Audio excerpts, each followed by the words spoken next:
Okay. All Yeah, for right. some reason I have to click that I got it, that you're recording, so. Yes, that's the new that's what they do now, so everyone gives permission to know that they're being recorded. So, okay, well, hi everyone. My name is Stephanie, and I am bringing forth a community conversation. It's been a long time since I have done one of these sessions. Today is actually November 10th, and we're recording to share later instead of going live. But let me explain why we are coming forward today. There has been a lot of conversation in the news, a lot of conversation in my local community, I'm sure across the country and elsewhere, talking about some of the feelings that people have around Ye's response and his interviews, and also what recently happened with Kyrie. And I want to say something up front. For me, those are two completely different situations. And I think what happened with the Ye is layered. I actually watched almost 2 hours of his interview with Piers Morgan, and it's not just focusing on what he said, that a statement that was made on social media that was offensive to the Jewish community, but he talked about a number of things related to his mental health. He talked about what he sees in the industry. He talked about support that he would love to see the general public help regarding Black issues. Is really, really layered. So I have suggested to people that if we're going to have the conversation, let's really go there. Let's really have a deep conversation. And I know it's hard to get past some of those triggers that we have, but I highly recommend that we just delve a little bit deeper into the information and the resources that are out there for us.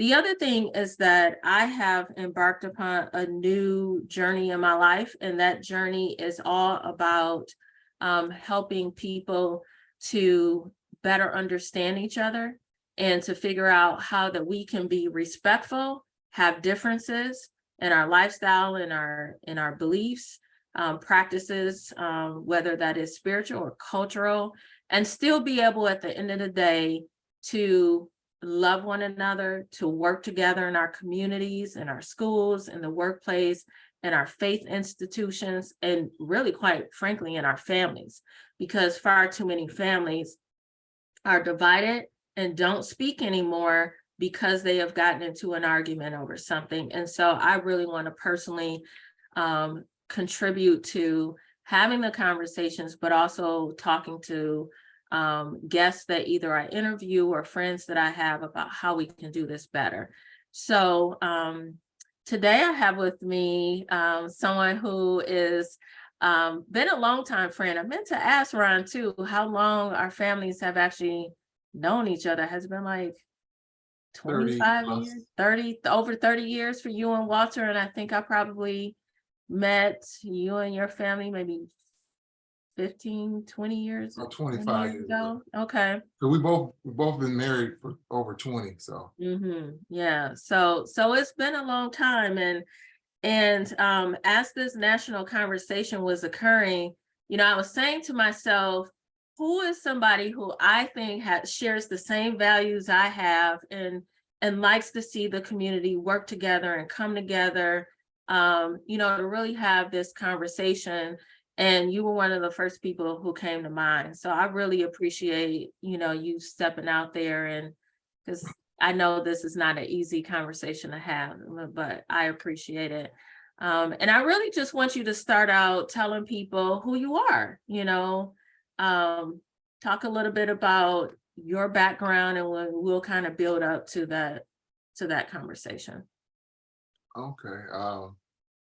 My background, as you know, I was a police officer for 25 years, retired for like the last 7 years. But from the age of maybe 15, I was always a Christian. Went to the church, predominantly black church, which was, I guess, considered a, what do you call those church? Mega church. Mm.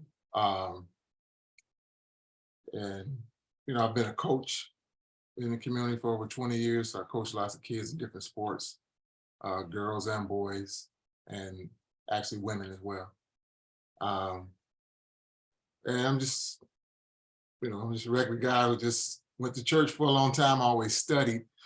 And so it just caused me to go on different journeys over the last 30 plus years of being in the word. Hmm. Yeah, so I remember you and your wife being really devoted to a church in our local community, a large church, and really doing a lot of good work there. And I was asking myself too, um, how did you make that transition from being at that mega church and practicing what we would consider like a traditional Protestant? I think they were non-denominational, right? Right, right. They were non-denominational, but in a sense of like the stereotypical Christian church.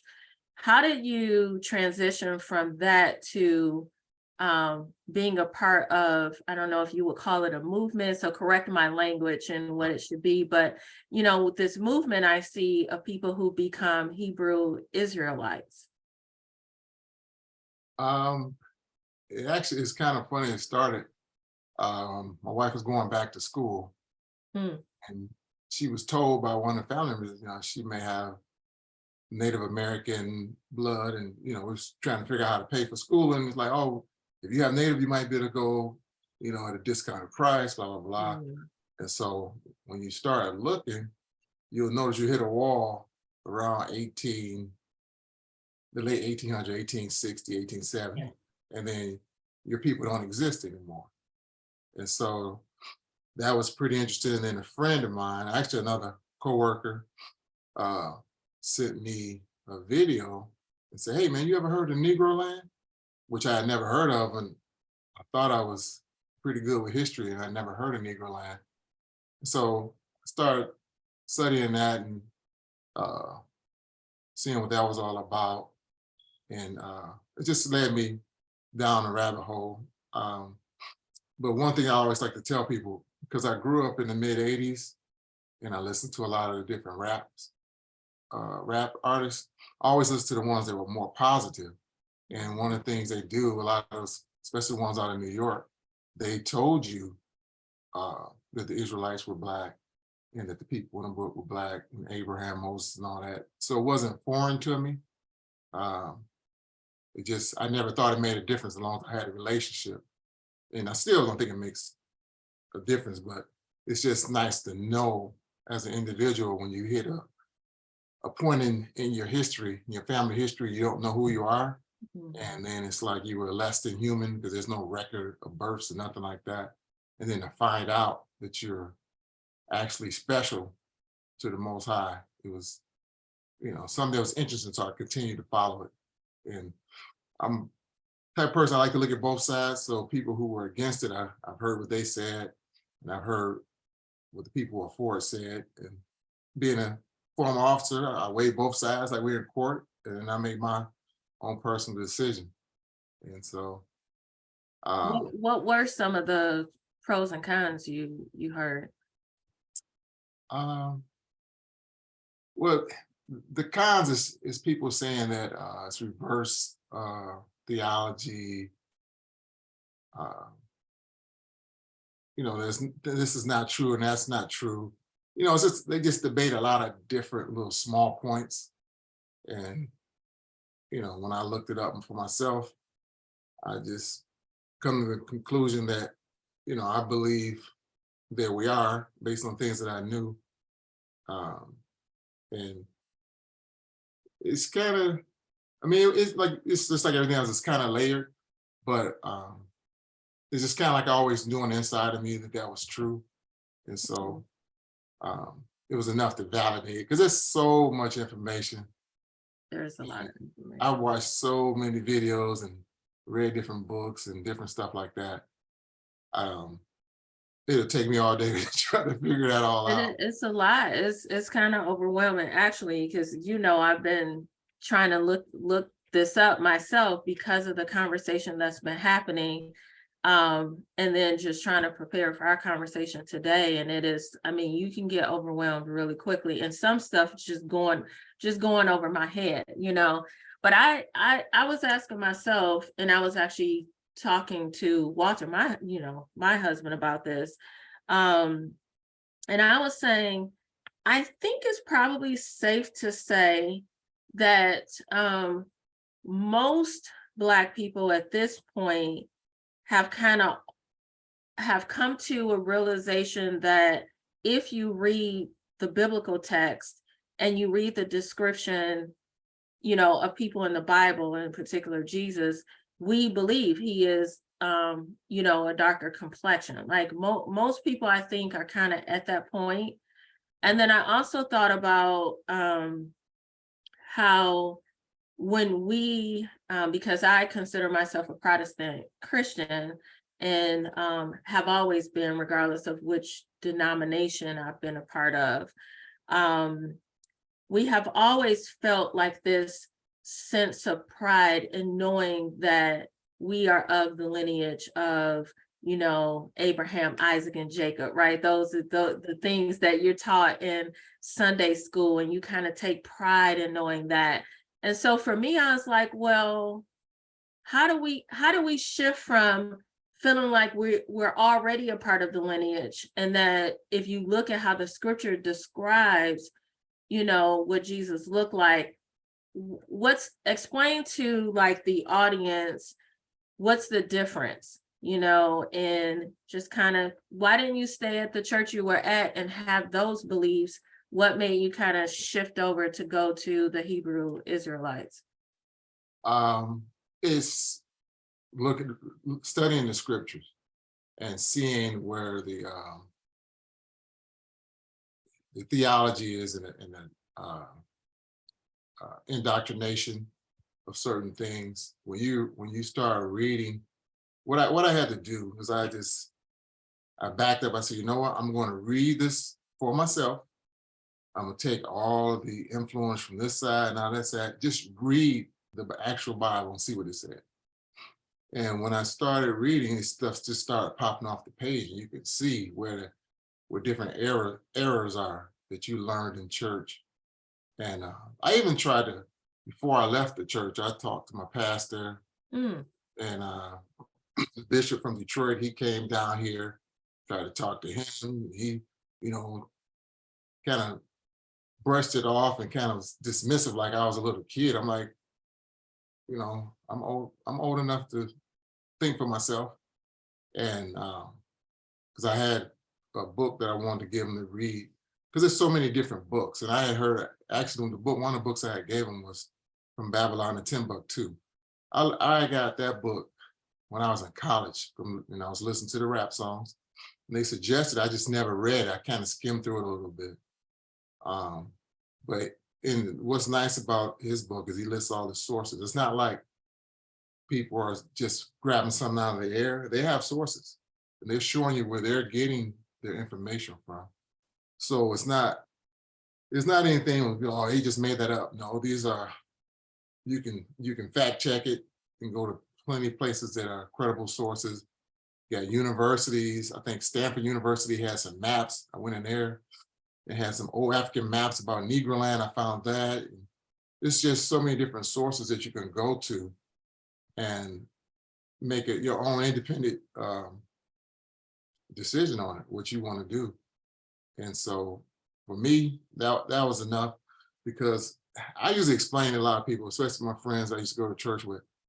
I'm like, really, it's not any different than where it was when I was going to church. I still read the same Bible. Jesus, I may call him Yeshua, but Jesus is still my savior. I still don't, personally, I still don't drink. I don't smoke. I don't curse and lie and do all the things. It's not a big, huge difference. The major difference to me is that I observe the feast days. And I do believe that we have to follow the commandments, which, I mean, in church, you're pretty much going to do it anyway. They tell you not to lie, not to steal, not to cheat, you know, not to fornicate, you know, not to commit adultery and all that. So they tell you to do everything. It only comes down to the Sabbath day as your day of worship, and um, And Sabbath for you is you observe on Saturday instead of Sunday, like most Christian right, churches. right, Yeah. yeah. So we Saturday, and oh, and then the feast days. You know, instead of doing Christmas, you know, usually we have Hanukkah around that time, so the kids, they're not missing out on anything. And instead of doing Easter, we'll do Passover, and it's a couple other biblical So feast days. is it pretty much parallel with, what, so I actually live in a predominantly Jewish community. So is it kind of parallel to all of the traditions and Yeah, holidays? it'll be the same things. What you'll find is people are going to do it on different days. This person arguing about the calendar should be done off this phase of the moon, this phase of the moon. You know, everybody had, then, day starts at sun up. Some people say day starts when sun goes down. All those little arguments, which I don't split hairs over that stuff. You know, if a person likes to observe it on Friday evening, I had a friend, we would go to their house, and on Friday evening, we'd have a Bible study, observing this, the Sabbath or the Shabbat. But my personal belief was, this Saturday, all day Saturday. But I don't let that come in the way. We can still fellowship with people and have differences. Because even no matter what community you're in, whether you're in a Christian community, the Jewish community, the Hebrew Israelite community, everybody's going to have certain things they do different. Mm-hmm. It's just like Right. it's like anything else. And so Right. I don't let that unless it's something major, I don't let it come in the way of our relationship and fellowship together. Mm-hmm. I actually have a lot of respect for people who have said to me, Stephanie, I can't attend this Friday meeting because, that's Shabbat, and trying to do, whatever. And especially because as Christians and in the Protestant Christian church, what I notice is that when we talk about, kind of Sunday being, that day that we set aside for rest, even though, you have people who look at it differently, but a massive number of people will say that, and you never see us rest. Right? For the most part, you never see us rest. And so I've always, had a lot of respect for people, whether it's cultural or religious beliefs, when like they kind of say, this is what I believe, and they really honor that, and they, what I mean, it's a true commitment. Because you rarely see that these days.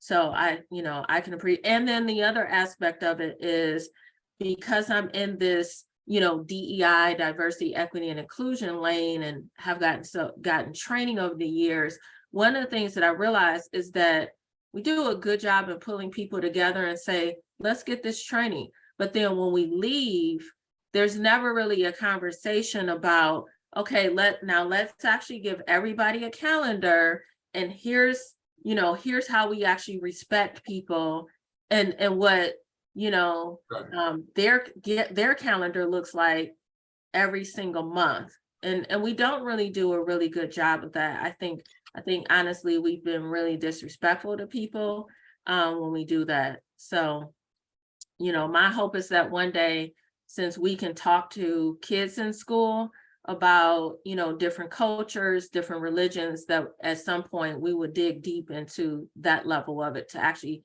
teach young people how to grow up and be respectful of other individuals. I actually have a friend who, somebody I know who's on a council in a city in Michigan, and we were having conversations about, someone who couldn't attend a meeting because it was in direct conflict with their religious beliefs. And so in many ways, I really think these conversations are fruitful as individuals, so we can just do a better job. You go ahead if you need to. You go ahead. My wife just got home, and I was telling her we were on the Zoom. Hey. But no, I really do think we need to do a better job for every group, in terms of just having a better understanding and awareness of figuring out how we can be more respectful, whether somebody believes it or not. I just think that's the baseline of what we should do as human beings. But I do want you to talk a little bit more about what is this really? Is this a culture? Is this like an ethnicity, nationality? Is this a religion? I feel the need to like categorize it, and maybe I shouldn't, but what is this?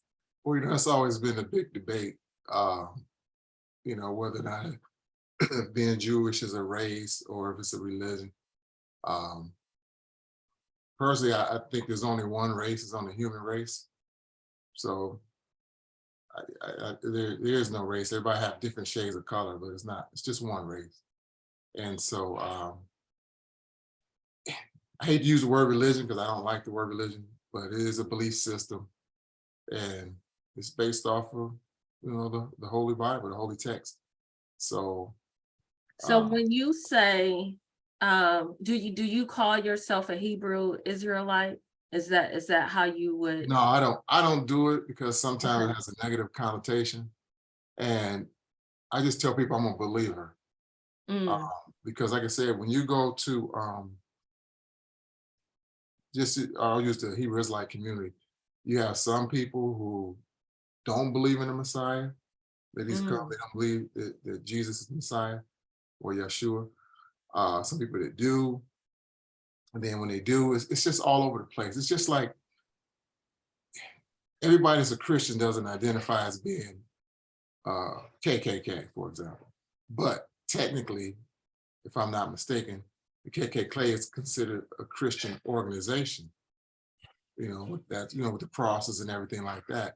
So it's going to be the same thing in any community, everybody's not going to identify the same. Some people are more radical or extreme, some people are more strict. I mean, they had that even when you look in the Bible, when Paul was talking about he came up on the Gamaliel, he was talking about he came under the strictest sect of the Pharisees.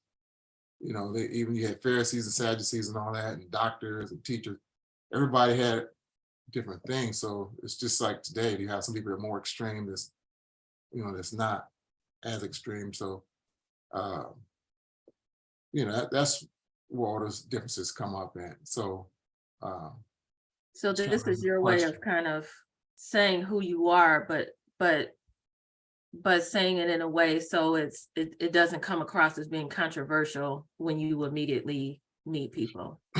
Yeah, because I don't want them to misunderstand and think it's something else.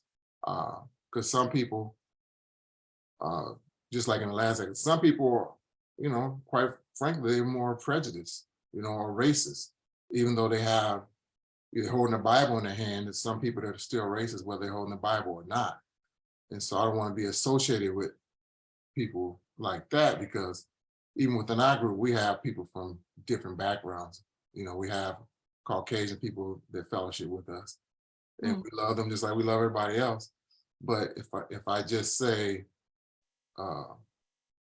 Black Hebrew Israelite, and you're gonna think something different than what I am, or you may not. But just to stop that confusion, I just tell people I'm a believer because I don't identify with everything that everybody else necessarily believes unless it's in the scripture.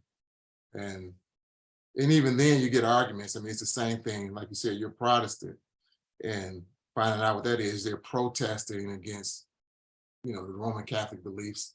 And so they split up. And, you have that type of deal in every aspect of different cultures and belief systems. So I just say believer, make it easy. And that way, if a person wants to know more, they have to ask me a question and I can explain it as opposed to them assuming something. Right. Because usually when they assume, they're going to assume incorrectly. So. Yeah. And so for that person who follows up with you and says, well, what does that mean you're a believer? What exactly do you believe? What do you tell them? It depends on the person. Like I said, if it's one of my Christian friends, I'll just explain to them, hey, I pretty much have almost the same belief I had before as far as, who Christ is and stuff like that. But where there's a difference in the doctrine and I could see the difference, like we said, I'm just using something simple like the Sabbath day. I observe the Sabbath, you know. You have Seventh-day Adventists, they observe the Sabbath too, and they still identify as Christians. So it's that type of deal. Um, Would you say but I don't. that for you and your family, are you more focused on, I don't know if you would call it rituals or traditions or customs, but do you gravitate to this more for those things because that's what's in scripture in the Old Testament, which I will be honest with you. I have wondered myself as a Protestant Christian, if we are of the lineage of, the what I've considered to be the Jewish community and the lineage that we're from biblical times, why don't we honor like some of the feasts and some of the other like I've asked myself that. And I've heard about Messianic Jews and have wanted to like go talk to them and like see is that like a blend of both worlds. Like I've had all these thoughts and never really had anybody talk about it in the faith communities I've been in. It's just non-existent. Yeah, people don't like to talk about it. I don't understand it because I always want to know the truth. And if I'm wrong, I'm just wrong. I didn't claim to know everything in the beginning, so it's not a big deal. But a lot of people get prideful, I guess. Like I talked to one of my pastors, who's a friend of mine, and we're the same age. We used to play basketball together and all that. And in essence, he was just saying, man, he'd hate to find out that he was wrong because he's been preaching for over 20 years in the church. He's a prominent pastor, and he'd hate to find. In essence, he was saying he hate to find out what he's been preaching is wrong. And whereas I'm like, I don't care because if I can get it right, we'll just fix it. Nobody said we were perfect, and we're gonna fix this walk as we go along. And so for me, I'm constantly, I guess, evolving, and just finding out more and more stuff because, like the Messianic Jews, well, I watch some of those people and listen to their lessons and stuff, and they're right on point with us. The only part they split is who are the real people, of the book. And so I hope I'm not segueing too early. No, let's go there because that's one of the things that the movie was about. Yeah, because here's the thing, like I am trying to understand why there's so much emotion attached on both sides to like we are the original people and there tends to be this heavy emphasis on race. And I don't hear you saying that. I don't want to assume that that's not part of because it's not what brought you there. It's not. Once you get to looking into it, and if you ever meet and talk to people, like I got a couple nephews. Their father is black. Most people would qualify them as black, but their mom is white, so they're gonna look white. And then if they have kids, you'll meet somebody 2-3 generations, you won't know that their grandfather, was a very, very dark African American. I have a guy I work with, he's Puerto Rican. Show me a picture of his grandmother. She is dark, like extremely dark. And you look at him, he's fair complexion with the wavy hair, what we think most Puerto Ricans look like.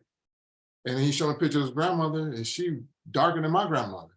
And so you can't even look at a person and just tell just from what I think is called a phenotype. You can't do that anymore because it's been so much mixing and all that.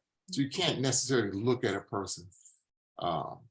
What it was from most of us, or most people I know, is just the fact that we ran into that wall when we're trying to do our history to find out who we were and where we come from. And so when you find out, it's a big deal. And if you find out you've been lied to, or you feel as if you've been lied to because you found information written in books where it's like, they knew about this a long time ago. And that's that's some of the stuff that he was doing in the film. He was showing you this is documented. This is old writing from 300 AD. They've been knowing this for what, almost 2,000 years. And somehow yet we don't know. You know, they'll show you proof that, hey, when they brought the slaves over, they knew they were Igbos. They knew they were Hebrews. They knew who they were bringing over. And it's so funny because they have so many resources. There's resources about who, I think it's called slave voyages. And you can go on there, you can see the names of the people who, the slaves that they brought over. And you can see their actual name. You can see, for example, if they have Yah in their name, which is the name, the short name of God, Y-A-H. And a lot of people has Yah or, you know, Aya, like Isaiah, the I-A-H, that's God. If you get a King James 1611 Bible, which I think I have one over here, when you look in that verse, I think it's Psalm 68 or something, and it says extol his name, Yah. I think it says Jah, but in the 1611, there wasn't a J, so you'll see I-A-H, Aya. And so when you see names that end with I-A-H, like Isaiah, that's the name that we call God attached to at the end of their name. Or you might see Yah in the beginning of somebody's name. And so, you know, if you're not a person who believes or worship the Most High Yah, why would you have his name, you know, in your name and stuff like this? It's just so many different things. But you will see all that kind of stuff consistently. You just broke down the documentary with all that stuff that was going over my head. I appreciate the brother was trying to break it down and show us, you know, the importance of language and, you know, what's in the names and all that. But it was so much, and I was like, what is he really trying to say here? It was a lot. So I appreciate you breaking that down, because that's pretty simple to understand, you know, what you're looking for in the beginning of a name or the end of the name. I mean, you know, there are people who study this, right? Latin or Greek or, you know, whatever, and they understand it. Okay, so I get it. And the documentary, just for the audience that you're referencing, is talking about the documentary that Kyrie posted on social media. Right. Yeah. Okay. Oh yeah.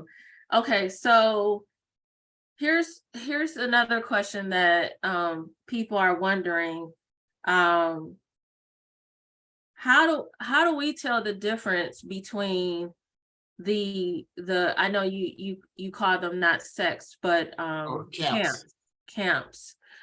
So how do you tell the difference between all the different camps? Because what I have found myself explaining to people is that not all people who would say they are a Hebrew Israelite are some of the extremists that you find when you do the Google searches, right? Right. And I found some of that. I have actually gone online and I have heard hate speech, and I have heard people who I would consider to sound, even though I know they consider themselves an Israelite, but it sounds anti-Semitic. It sounds really hateful. Like I've heard it in, actually had somebody who's in Michigan years ago jump on my page when I posted a picture of a relative who married, he's Black, he married a white woman, and somebody immediately jumped on my page and just started going for it with her and saying inappropriate stuff. And that was my introduction to someone who's a Hebrew Israelite, right? That was my introduction. And so I have always kind of had that in the back of my mind. And I get these resources, and it's like the first thing they say is we're not a hate group. And then I'll go, like, I don't usually watch the videos, but to prepare for today, I went in and I was looking at some of them. And so when you start calling white people the devil, like your camp now to me sounds extremist, sounds like a hate group. You get what I'm saying? Well, no, exactly. And, you know, I think you had asked me that question earlier, and that's one of the reasons why I never got into those groups. Because if I listen to you, because the one thing I tell people, I got some people were angry because in church they found all this stuff and they didn't teach it. But what I look at is I learned something in church, and that it is how you're supposed to act, how to love people, and how your spirit should be if you truly connected to the Holy Spirit. Um, and so when I heard these people talking, I'm like, no, that's not the Holy Spirit. I've read enough. I in the Bible, I saw how Jesus treated other people from different races and stuff. And if it didn't line up, or if I didn't feel like they were operating in the Holy Spirit, the Most High Spirit, I just turned and kept going. A couple of them, they sounded good at first, and then you get into it, and you just find out different things. Like if they talk down about women, in them ministry, I'm like, I just move on. I'm not gonna entertain that, because from what I've read in the Bible, I don't believe that's not part of what I believe. So the ones that I associate with, they have women that come up, they minister. Uh, few of them, they still speak in tongues like we did at church. Mm. They still filled with the Spirit. A lot of them used to be pastors for many years. And then Wow. what happened is they found out, you know, you need to fix this and fix that, based on what they read actually in the Bible when somebody actually showed it to them. But the thing is, person has to be ready. People have to be ready, because I've shared it with some people that me and you know.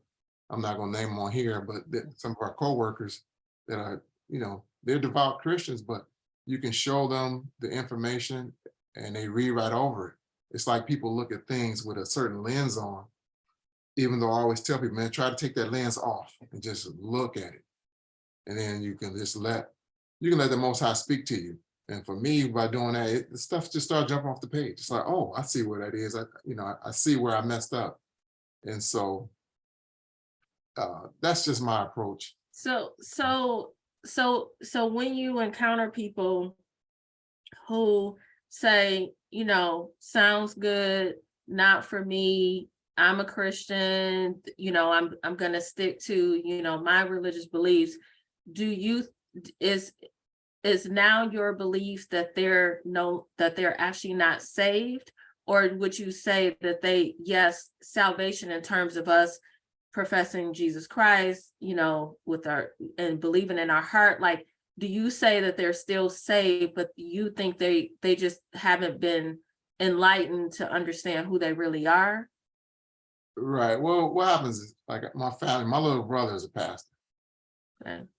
and a lot of my family, they were everybody, not everybody, but a lot of my family, they're really devout Christians. So I could still um, have a conversation with them, not condemning them or anything like that. I'll still go to the house. I'm not going to eat pork because I don't believe we're supposed to eat it anymore, the unclean foods.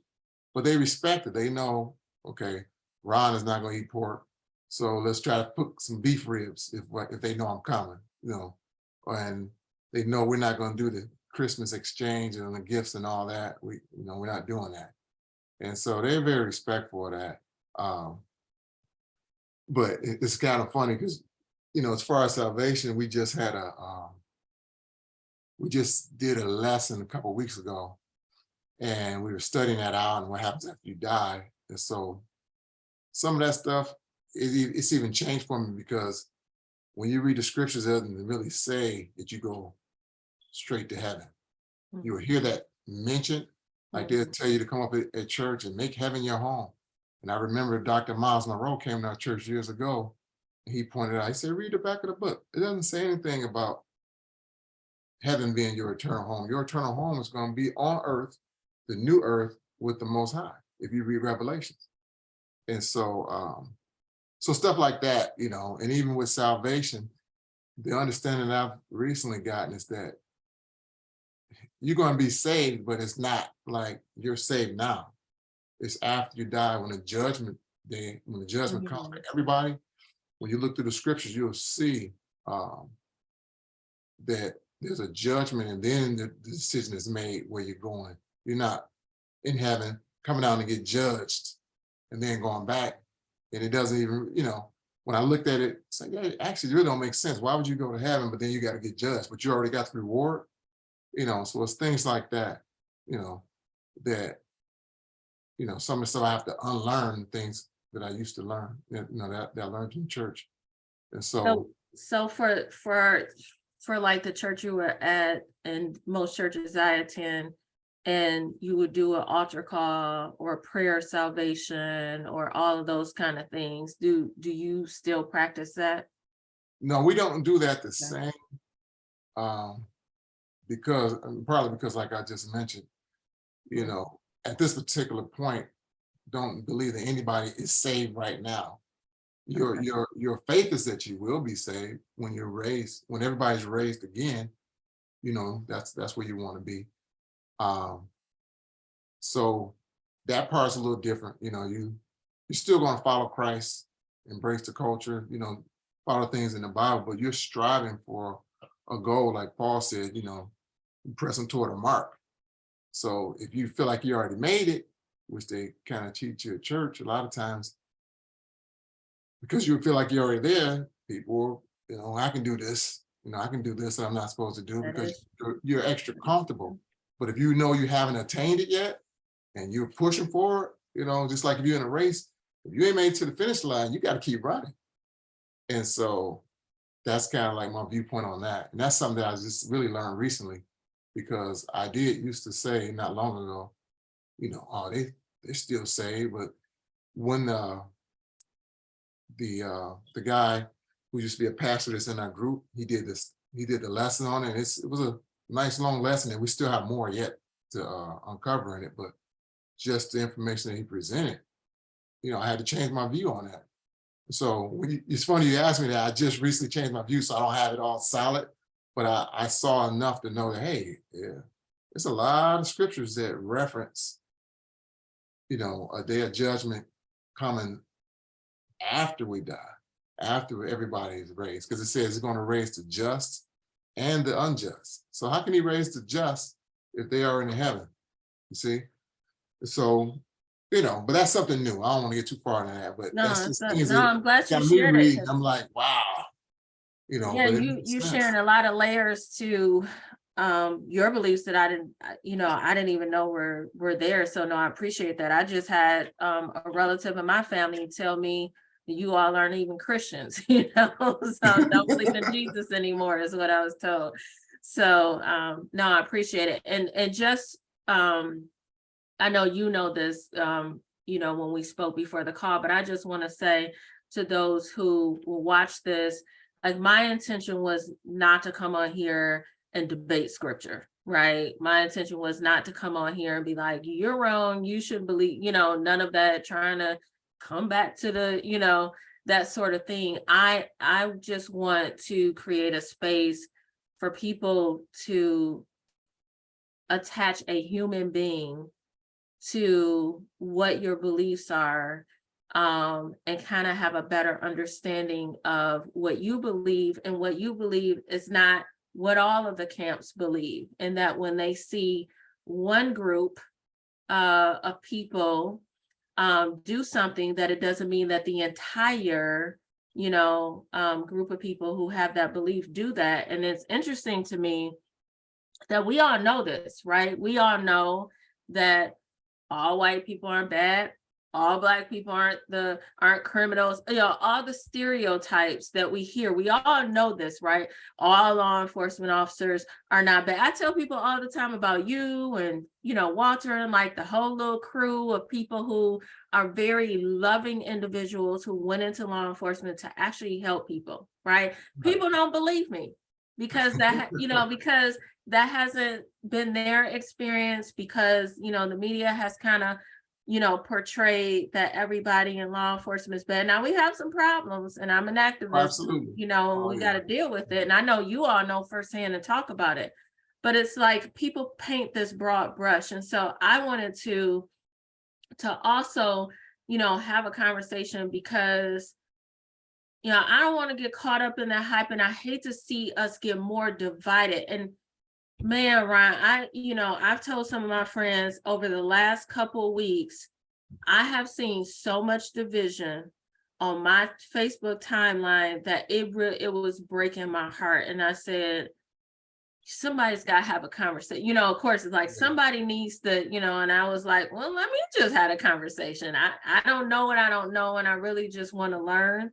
And that was really the intention, you know, of That's the Bible tells us, let us sit down and reason together, you know, and you should be able to do that as an adult, especially if you consider yourself a person of any type of faith, you know, because not everybody's the same. And it's not one faith that you can pick, whether it's Islam, whether it's Jewish, whether it's Christian, where everybody believes the same thing. So it Mhm. shouldn't be a stretch to understand that, okay, a person could be a Hebrew Israelite and not be like the Hebrew Israelite that I saw over here, or that hurt my feelings, or that Mhm. said something bad. Just like, you know, in the Jewish community, they have different sects. They have people Mhm. that are more orthodox, Mhm. some that aren't, you know, and just different stuff. In Islam, they have the same thing. Like I tell people a lot of times, like I got a good friend of mine, at least like he used to be my mechanic, and he's a Middle Eastern guy, he's Islamic. But I used to tell my Christian friend, I say, it's a shame that I have a friend that's has a different belief system, but he treats me better than y'all do. Hello. And so, Yes. you know, you can't, you know, you can't put anybody in a box and say this is, it's just what's on each person's heart. Right. So you have to do everybody individually. And unfortunately, you just can't tell from looking, you know. Right.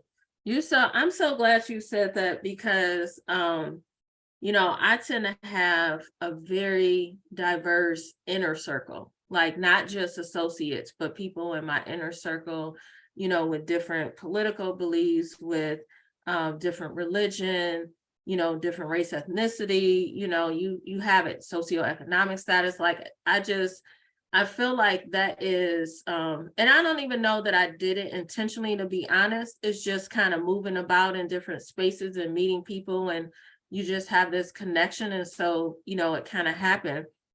But now as I look forward, you know, in my life, I'm like, I want to be very intentional that I always have people who, you know, I can talk to, we can commune with one another, fellowship with one another, as we, you know, say in the body of Christ, like that fellowship is really important. And Right. I think that because a lot of people will not take the time to just sit down and have a conversation, shut the mouth, and actually listen to people without, like, it's not about you at that moment. You know what I'm Right. saying? I don't have anything to prove. I can still stand strong in who I am and also listen to people, right? Right. And we've lost the ability to do that somehow on a massive scale. And the people who think that they're doing it really aren't doing it. You know, it's what's so crazy. Like you got, especially in a political world, you got these groups and everybody's like self-righteous, like I'm better than you with this and that. And I'm like, I see extremists on both sides and I'm sick of it, right?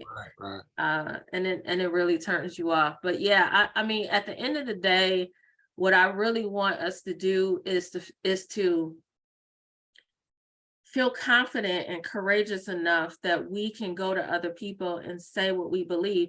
You know, and I'll tell you this. I don't know that I was hiding this at any point, but I just kind of became more secure in talking about it over the years.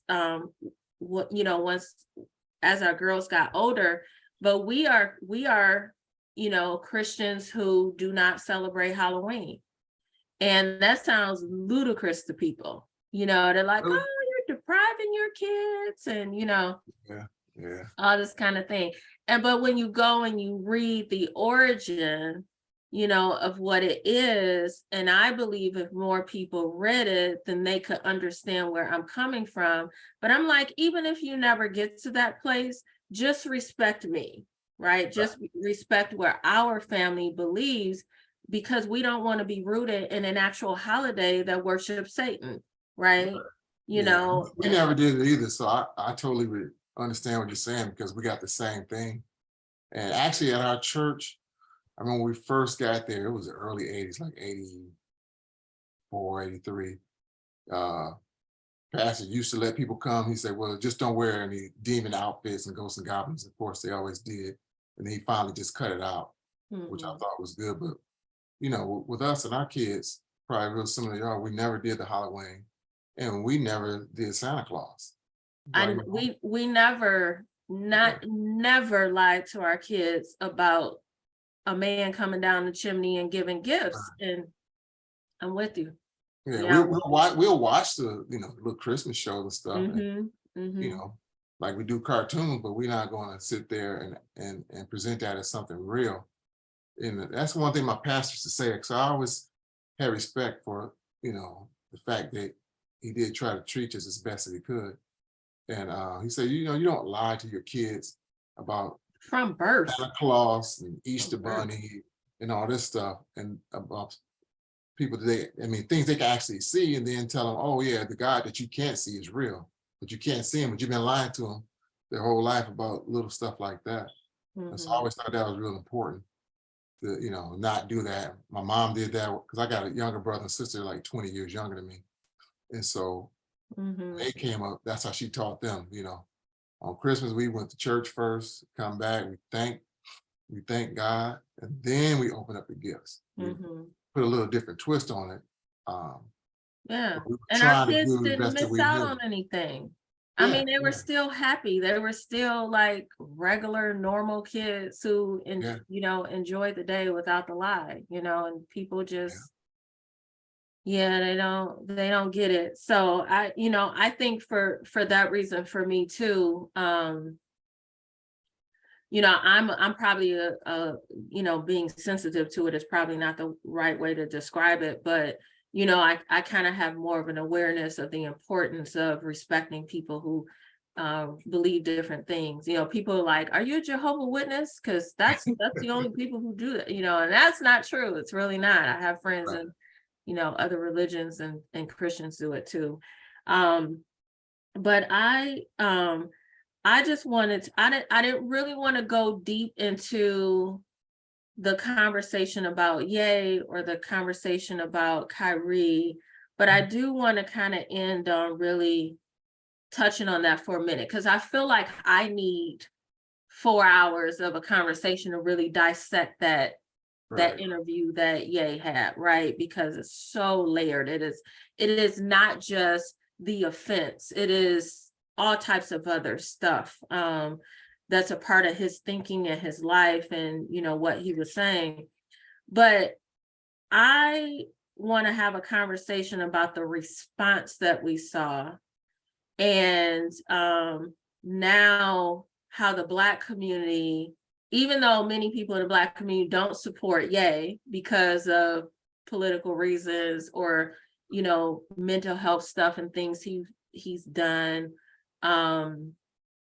a number of reasons.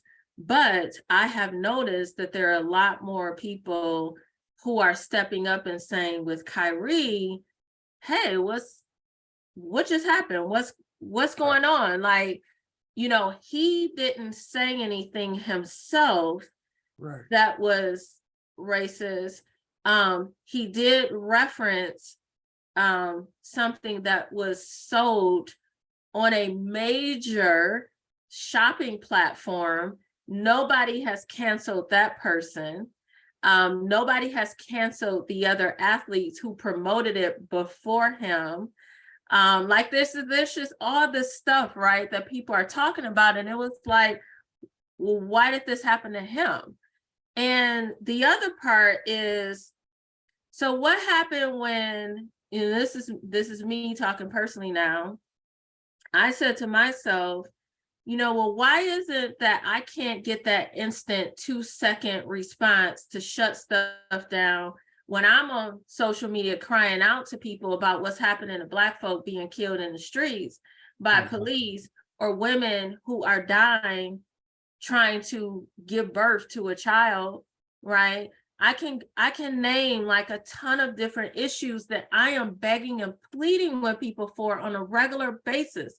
And I'm saying, listen, there's a system in place that is perpetually helping us to be sick and killing us.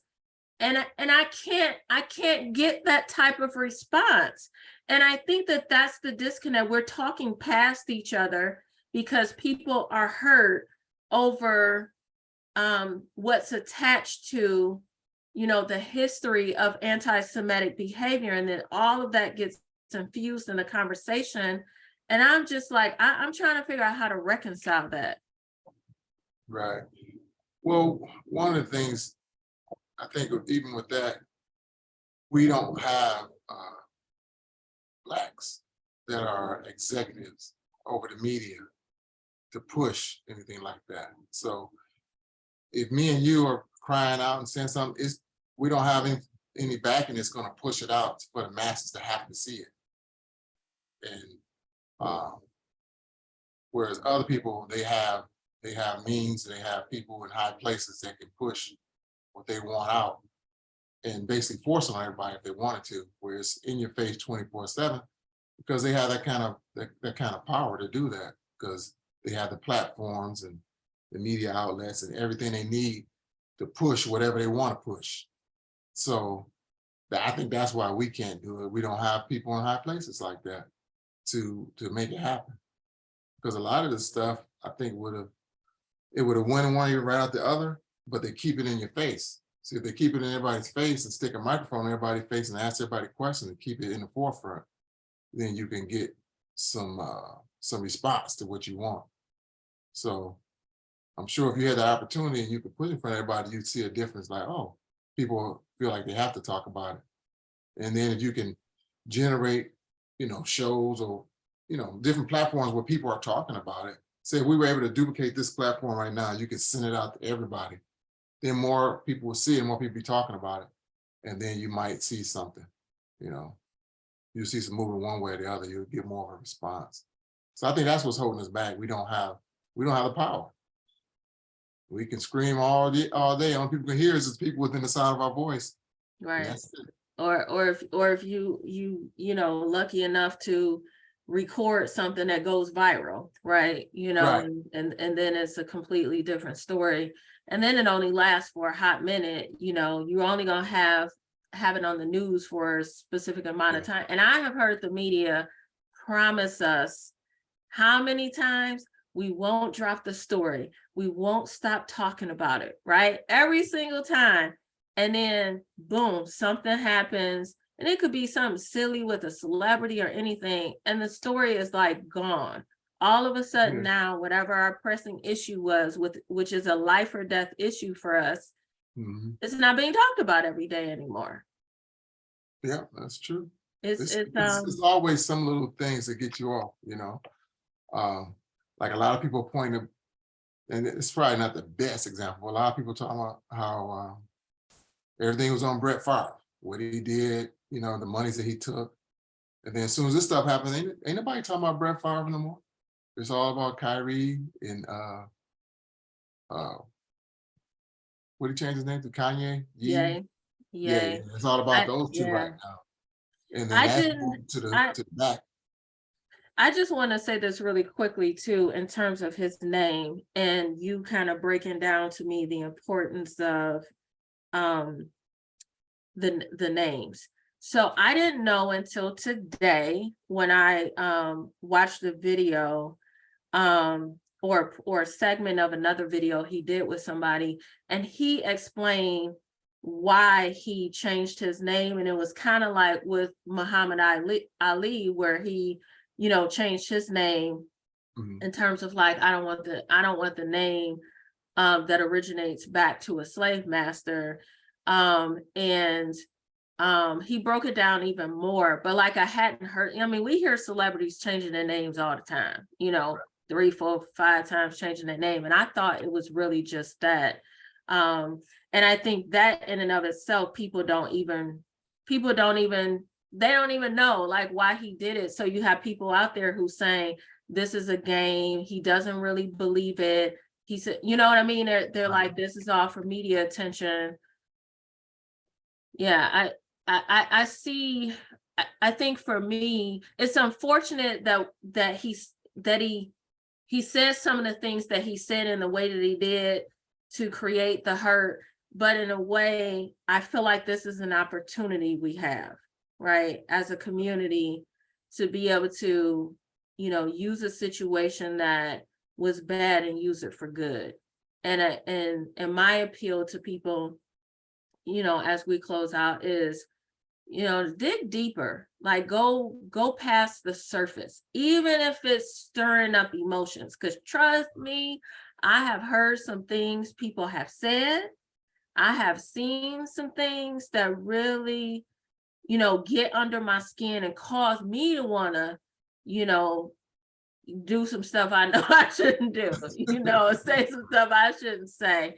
But I really try, like you said, to honor the Spirit of God and to what our faith really believes, so that I can, sit in that and not allow my trauma to impact my behavior in that moment, and really just be able to hear people and figure out, how to be respectful, respectfully disagree, but how can we get past that and kind of do what we need to do together, whether it's a coworker or, a neighbor or somebody in the schools or whatever. And my hope is that we can get to that point where we do that, because we can't cancel everybody. Okay, we can't cancel every organization and every person. It's not going to work, right? It's not going to work. What we should do is create, these teachable moments to figure out how we can improve our relationships with each other.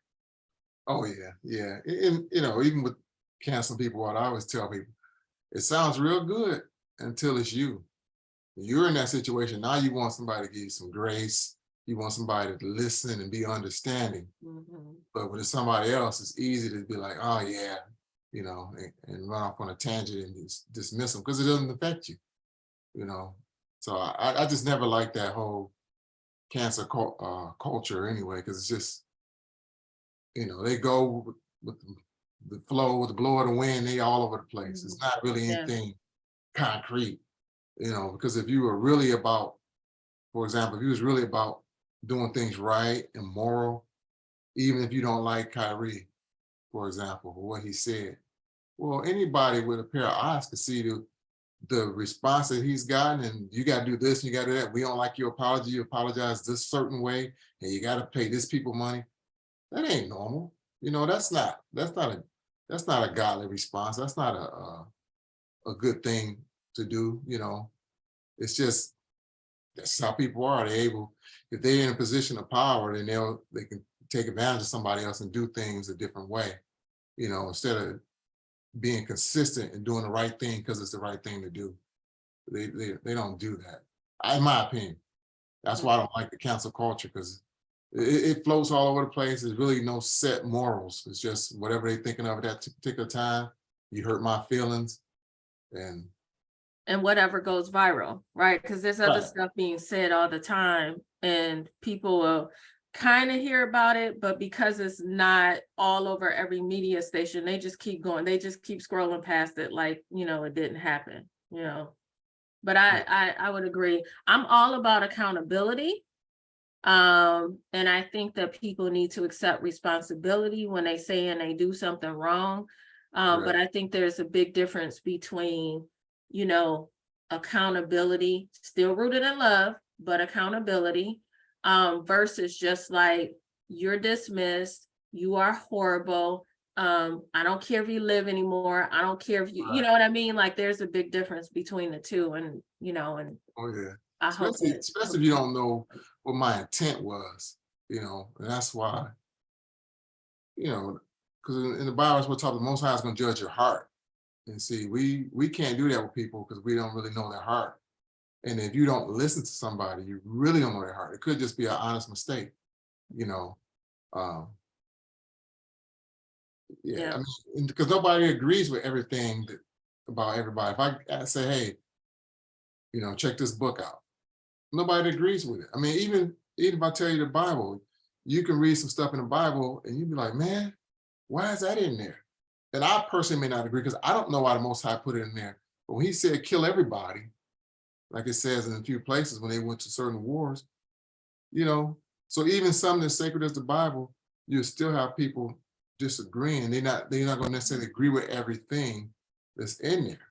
And so you know. Yeah, I find myself having to, um, you know, explain myself or kind of defend my faith to people a lot because of, you know, what the evangelical community, Right, you know, particularly in one political party, has put out there. And so people have this perception that that's who we are in general. And I've had to consistently keep coming back and saying, no, that's not what it is. And then I'll have to show the scriptures, you know, that say that we're called to love one another, right? And you know, and so yeah, I totally get what you're saying. And in some ways, you know, we're kind of all going through it. I mean, if I look at my friends who happen to be a part of the Muslim community, they're always trying to explain to people, don't listen to the broad brush. Like that's not right, that's not who we are. Like that's a stereotype. And there's a segment of people who happen to be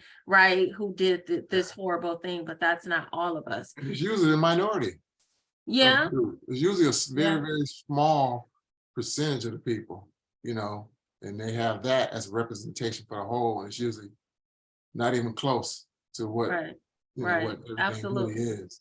So, Absolutely. And I've also told people, you know, I have a lot of friends who are in the Jewish community, and they are nothing like, you know, the stereotype that's being perpetuated out there in the community. In fact, many of them are very committed to social justice and have partnered with me and actually don't give lip service, but, you know, they're doing the work. And so I right, think, you know, just gotta we have to stop this behavior that we have. It's I'm really kind of sick of it.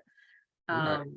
But I will stop there. Do you have anything else, you know, you think is important for people to know? Um, I can't really think of anything right now. I'm sure of a few things, but I didn't know what kind of questions you're going to ask, so it's all Yeah, kind of stuff I popping didn't through my want it, head. I didn't want it to be scripted. I really just Right. wanted it to be like a regular conversation, you know, Yeah. kind of peel away the layers. Yeah. I mean, if I was to say anything, be like I'm saying earlier, we all need to sit down and come to the table, and be able to have a conversation and get to know one another. you know, uh, like you said, so we can respect each other's beliefs and know that everybody is different. And Mhm. uh, I think that's just really important that everybody, because a lot of times we have the same things in common. So if you take all the different religions, well, we all reading the same book, so we got a lot of stuff in common, and we have some common ground that we can all meet on. And then when we split hairs on one subject, we put that off to the side. We ain't got to deal with that. But it shouldn't stop us from doing something that's good or doing the right thing for the right reason. You know, um, yeah. Right. I mean, everybody wants generally, would like to help each other. Everybody wants their family to be blessed. And Mhm. for everything to go well with their family. So there's Mhm. always a bunch of things we have in common, and that's what we need to come together on things that we do have in common and focus on that. So Amen. that's what I Amen think. to that. Well, I'm in agreement, and that's kind of my message to everybody too. And I know I know you know this, you know, but I'm just gonna, you know, for the benefit of the public, for me, I choose to, um, you know, I may not ever, you know, consider myself a Hebrew Israelite, you know, I might not ever consider myself whatever other, um, you know, label somebody would want to, you know, how they identify themselves. But regardless of that, for me, I choose to be respectful and see where the common, where the similarities are and how we can work together. And even if there are people who I can't work with you, you know, not you all, but some other entity, you know what? At the end of the day, I still love you. I'm still praying for you. And that's a choice that we make, Right. right? That's a choice. And that's what I want people to understand. When we keep perpetuating this hate, that's a choice that we make. Regardless of if you feel hurt, you feel wronged, it's a choice that you make to continue to hurt people. And my appeal is just that we stop. It's time out for it. But thank you so much for coming on and, having this conversation and giving me permission to share with the community. And I'm sure it won't be our last conversation. And yes, you do have to catch up with your friend. It's been a long time. Yeah, I mean, if you got questions, I'm the type of person, I don't mind asking questions. There's no dumb question. It's a question. I mean, if a person don't know, they don't know. And so I'm more than happy to talk. Because I don't get personally offended if somebody disagree. It's okay. Okay.